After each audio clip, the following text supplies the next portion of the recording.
진행하는 여러분의 영데이 최영입니다. 자, 우리 오늘 24일 남았어요. 24년 국회직 8급 문제를 풀고 있는데 24일 남았더라고요.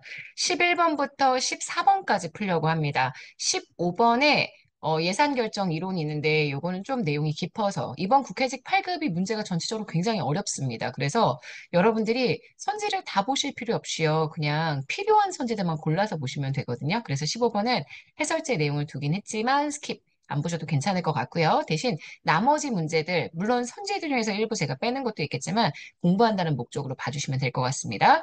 그런 맥락에서 지금 보시는 11번 문제는 굉장히 괜찮아요.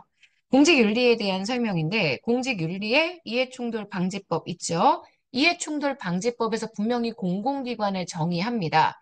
국회, 법원, 중앙행정기관, 지방자치단체, 공공기관에 소속된 공무원, 공직유관단체, 공공기관 임직원 다 들어가고 사립학교 교직원까지 들어가는데 언론인 적용이 안 됩니다.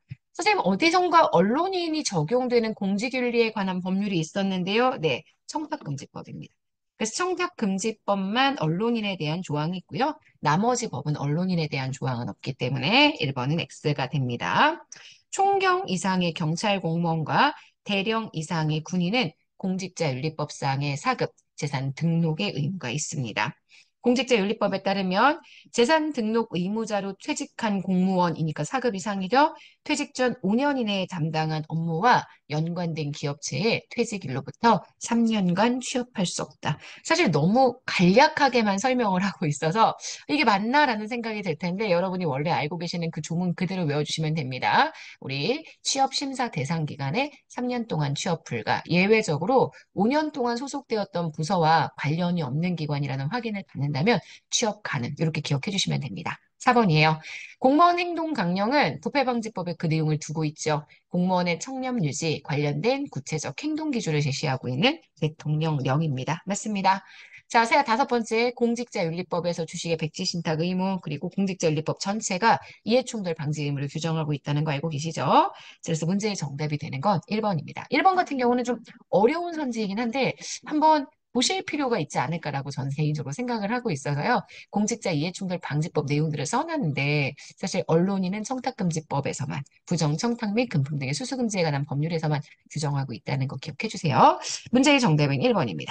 자, 12번 갈게요. 우리나라의 행정통제제도 사실 감사원이나 헌법재판소의 권한을 다 알고 계셔야 돼서 조금 애매한 문제인데 몇 가지 정말 눈여겨볼 만한 선지들이 있습니다. 일단 1번. 요거는 꼭 보셔야 돼요. 국민권익위원회는 행정부와 독립된 옴부즈만 기능을 수행하는 헌법상 기관.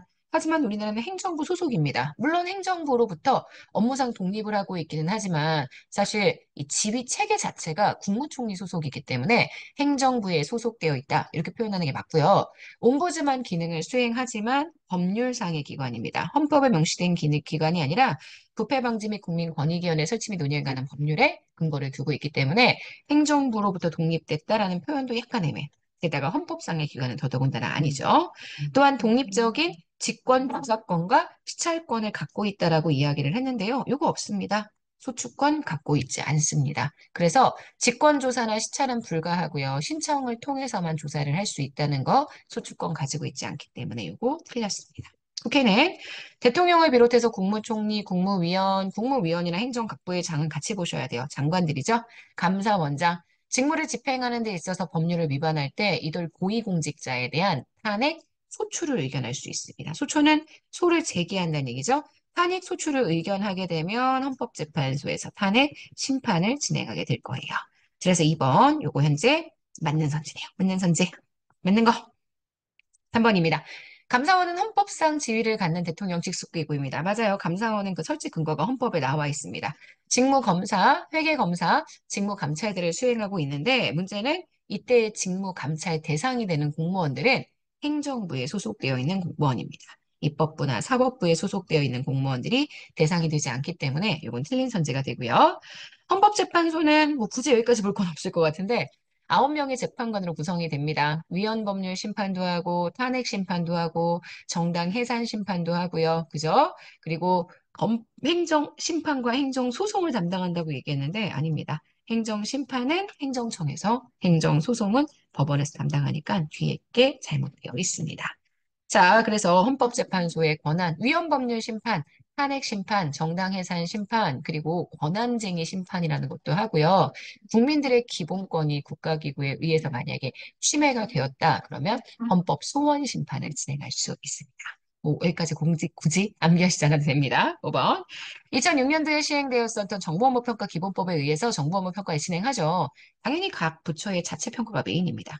자체평가를 폐지했다는 얘기 자체가 완전히 잘못됐어요. 자체 평가를 중심으로 정무 업무 평가를 진행하고 있습니다. 12번의 정답이 되는 것. 그래서 옳은 선지는 2번입니다. 13번 볼게요. 조직 문화도 꽤 어려워요. 이 문제에서 지금 보시는 이 퀸과 킴벌리의 조직 문화 유형, 퀸과 로보그의 그 퀸입니다. 그래서 실제 퀸과 로보그가 경쟁가치 모형 주장하고요. 그 다음 퀸과 킴벌리가 조직 문화 유형에 따라서 어느 쪽의 문화들이 어떤 거에 비중을 두느냐 이런 것들을 정리했는데 요거는 제가 해설제 내용 간단하게 수록해놨거든요. 근데 굳이 암기하실 건 아닌 것 같습니다. 1번입니다. 조직 문화는 조직 형성 초기 형성 단계에서 조직을 묶어주는 접착제 역할을 하죠. 조직이 성숙 쇠퇴하게 되면 혁신을 촉진하는 게 아니라 오히려 혁신을 저해한다. 이건 제가 모의고사에서도 되게 많이 썼었던 세행정학 표현입니다. 기억해 주세요. 그래서 1번 틀렸고요. 조직 문화에 관한 기존 연구들을 보면 조직 내부의 구성원, 그다음 조직 외부의 환경, 조직의 내부적인 요소와 외부적인 요소 이렇게 두 가지 범주를 가지고 조직 문화의 유형을 도출을 하고 있어요. 조직 내부의 환경이라는 표현은 사실 공부 조금 하신 분들은 되게 어색한 표현이다. 왜냐면 환경이라는 건 조직 바깥의 존재에서 조직에 영향을 주는 것들을 환경이라고 설명하기 때문에 외부라는 표현이 틀렸습니다. 자, 그래서 2번 X. 3번 조직 문화에 대한 관심이 높은 것은 관리자 입장에서 조직 문화가 조직 효과성에 영향을 미치는 중요한 요인으로 이해되기 때문에 특히 조직의 효과성 측면에서 조직 문화가 있기 때문에 구성원들이 조직에 몰입하기 좋아. 조직 몰입에 대한 것은 조직 문화와 직결될 수 있는 내용이다라고 볼 수 있습니다. 맞습니다. 자, 4번입니다. 퀸과 킴벌리의 조직 문화 유형에 따르면 합리 문화는 생산성을 강조해요. 성과도 강조합니다. 그리고 의사결정의 효과성도 강조합니다. 하지만 구성원 간의 신뢰, 팀워크를 통한 참여, 요건 합리문화의 특성이라고 얘기할 수 없고요. 지금 요것들은 합리문화라고 얘기할 수 없고 요거는 우리가 보통 집단 문화의 특징이라고 얘기해 줄 수 있고요. 그 다음 안정지향성은 계층 문화의 특징이라고 볼 수 있습니다. 해설지의 내용을 한번 참고해 보시면서 봐주시면 좋을 것 같아요. 4번 흡세들은 권력거리, 개인 대 집단, 불확실성의 회피, 남성 대 여성, 장기, 단기 다섯 가지 문화 유형들을 문화 차원으로 구분했습니다. 많이 출제가 되는 내용이죠. 자, 이럴 때 집단주의가 강한 문화, 개인주의가 강한 문화에 비해서 상대적으로 개인 간의 관계를 더욱더 타이트하게 봅니다. 그래서 개인주의가 강한 문화가 오히려 상대적으로 느슨한 개인 간의 관계를 중시하기 때문에 지금 보시는 5번 X입니다. 자, 문제의 정답은 그래서 3번이 되네요. 오케이. 14번 갈게요. 정책 대안 탐색 및 집단 의사결정 기법에 대한 설명 기억입니다. 델파이 기법, 전문가 집단을 대상으로 대면 토론을 반복해서 소통이 이루어지고 의사결정이 이루어지는 기법이다. 아시겠지만 델파이는 대면 토론 안 합니다. 물론 정책 델파이 같은 경우에는 마지막에 대면 토론을 하지만 그냥 일반적 델파이는 대면 토론이 없죠. 완전히 비대면으로 질문지를 통해서만 의사소통을 진행이 되기 때문에 지금 보시는 기억 틀렸고요. 브레인스토밍, 즉흥적이고 자유분방하고 다양한 창의적인 아이디어를 얻는 방법입니다. 그래서 집단 토의하는 과정에서 아이디어에 대한 비판, 평가, 금지. 아이디어 개발하는 단계에서는 비판하지 않습니다. 다양한 아이디어가 나타나도록 만들어주는 게 포인트이기 때문에 자유로운 비판과 평가. 왠지 자유로운이 들어가니까 맞을 것 같잖아요. 비판과 평가가 이루어지지 않는다. 이렇게 생각해 주셔야 돼요. 니은 X입니다. 표적 집단 면접 기법 모르셔도 괜찮아요. 모르셔도 되는데 표적 집단은 소수의 응답자예요. 포커스 그룹이에요. 표적이 되고 있는 집단. 그들을 한 곳에 모아서 면접을 하는 기법입니다. 그래서 이걸 통해서도 여러 가지 자료들을 수집할 수 있는데 이게 너무 소수의 응답자들을 한 곳에서만 모으다 보니까 일반화의 가능성이 낮다는 단점이 있습니다. 하지만 굳이 공부하실 필요는 없고요. 내용 자체는 맞는 선지입니다.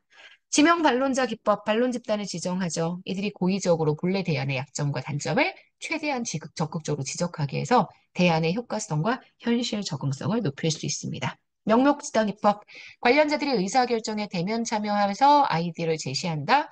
관련자들이 의사결정에 일단 대면 참여는 하죠. 미리 아이디어를 생각해가지고 와서 아이디어를 발표합니다. 모든 아이디어가 제시된 다음에 제안적 토론을 거치죠. 제한적 토론을 하고 토론을 제한적으로 하고 나면 정해져 있는 시간 동안 토론을 하면은 그 다음 바로 투표를 통해 의사를 결정하는 기법입니다. 자, 그래서 지금 보시는 여기 틀렸죠. 그래서 미음 X가 됩니다. 문제에서는 옳은 것만 고르라고 얘기를 했으니까요. 옳은 것 일단 디귿선지하고 리을선지 이렇게 두 개만 옳은 내용이 됩니다. 정답은 4번이에요. 자, 여기까지 해서 우리 오늘 14번까지 풀어봤습니다. 15번은 해설지 참고해 주셔도 되고 아니면 안 보셔도 괜찮아요. 저희는 내일 16번부터 다시 시작하도록 하겠습니다. 오늘 하루 정말 여러분 거고요. 내일 아침에 만날게요. 여러분, 안녕.